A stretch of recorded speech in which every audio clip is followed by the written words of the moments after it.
میرے پیارے ویورز، میں اللہ سے دعا کرتی ہوں کہ ہمیں زندہ رکھیں تاکہ ہم رمضان کے اس پاک اور مقدس مہینے کو دیکھ سکیں، اور ہمیں ان لوگوں میں شامل کرے جن کے سارے نیک اعمال قبول کیے جائیں گے۔ آج ہم اس ویڈیو میں ایک ایسی عبادت کے بارے میں بات کریں گے جو زیادہ لوگوں کو نہیں پتہ، لیکن یہ بہت افضل ہے اور ہمیں ہر دن اس کی ضرورت ہے۔ اس عبادت کا نام بتانے سے پہلے میں خود کو اور آپ سب کو یاد دلانا چاہتی ہوں کہ ہم سب گناہ گار ہیں۔ حضرت علی رضی اللہ عنہ نے فرمایا، اے آدم کے بیٹے، تم سب گناہ گار ہو، لیکن سب سے بہتر وہ ہے جو توبہ کرتے ہیں۔ ہم رات دن گناہ کرتے ہیں، مگر اللہ سبحانہ وتعالی بخشنے والا ہے۔ حدیث میں آتا ہے کہ نبی صلی اللہ علیہ وسلم نے فرمایا، جس کے ہاتھ میں میری جان ہے، اگر تم گناہ نہ کرتے تو اللہ تمہیں ہٹا کر ایسے لوگوں کو لے آتا جو گناہ کرتے، پھر اللہ سے معافی مانگتے اور اللہ انہیں معاف کر دیتا۔ تو سوچئے اللہ کی مغفرت کتنی عظیم ہے۔ یہ ایک خاص صلاح ہے، تو توبہ اکثر لوگ اس کے بارے میں نہیں جانتے۔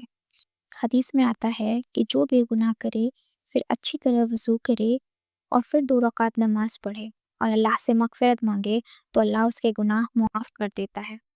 پھر رسول اللہ صلی اللہ علیہ وسلم نے ایک آیت تلاوت فرمائی، سورہ آل عمران کی آیت نمبر 135، اور جو لوگ بڑے گناہوں کو ارتکاب کرتے ہیں یا اپنے آپ پر ظلم کرتے ہیں، پھر اللہ کو یاد کرتے ہیں اور اپنے گناہوں کی معافی مانگتے ہیں، اور اللہ کے سوا کون ہے جو گناہ معاف کرے۔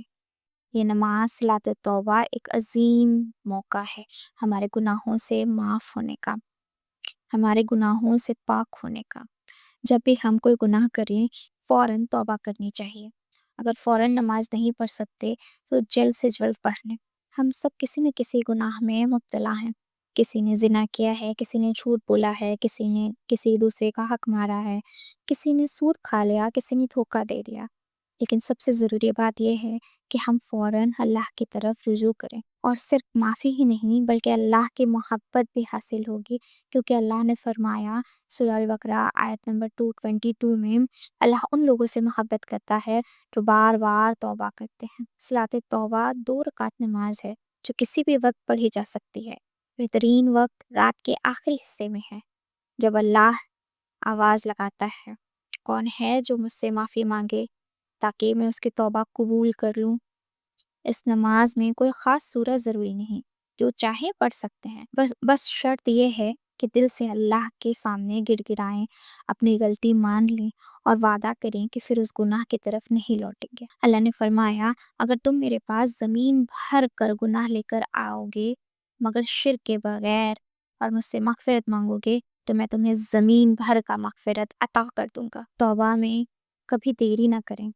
شیطان آپ کو اللہ کی رحمت سے مایوس کرنے کی کوشش کرے گا، لیکن یاد رکھیں، اللہ کہتا ہے سورہ الزمر میں آیت نمبر 53 میں، اے میرے بندو، جو نفس پر ظلم کر بیٹھے ہو، اللہ کی رحمت سے مایوس نہ ہو، اللہ تمام گناہوں کو معاف کر دیتا ہے۔ تو جو بھی مجھے سن رہا ہے، کبھی بھی اللہ کی رحمت سے نا امید نہ ہو۔ اللہ سب گناہوں کو معاف کرنے والا ہے، ہر گناہ کو، لیکن توبہ کا دروازہ ہمیشہ کھلا نہیں رہے گا۔ موت آنے سے پہلے ہمیں توبہ کر لینی چاہیے۔ ہو سکتا ہے کہ آج کا دن یا آج کا رات ہماری آخری ہو، تو کیوں نہ ہم اپنے گناہوں سے پاک ہو کر اس مبارک مہینے سے لطف اٹھا لیں۔ اللہ ہمیں ان لوگوں میں شامل کرے جو توبہ کرنے والے ہیں۔ اللہ ہمیں ایسے لوگوں میں بنا دے جو اس کے سامنے رونے والے ہیں۔ اللہ ہمیں آخری وقت تک اپنی ہدایت پر قائم رکھے۔ جزاک اللہ خیر۔ السلام علیکم ورحمۃ اللہ وبرکاتہ۔